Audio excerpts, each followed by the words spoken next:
12 divided by 3 over 4 times 8. 4 into here 1, 4 into 8 2.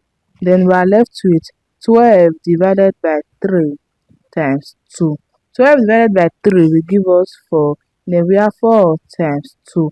4 times 2 is equals to 8. 8 is the wrong answer to this question because according to the order of operations, division and multiplication have equal priority. So we must work from our left to our right. Let us solve the right answer to this question.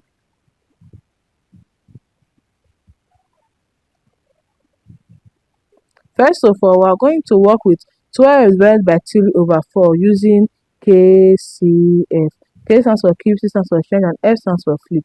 We are going to keep 12, change division to multiplication, then flip 3 over 4 to 4 over 3, then multiply by 8 here. Now, let us simplify. 3 into here 1, 3 into 12, 4. Then we are left with 4 times 4 times 8. 4 times 4 will give us 16. Then 16 times 8 will give us 128. The 128 is the right answer to this question. I hope you find this video helpful. Please don't forget to like, subscribe, and comment. Thanks for watching.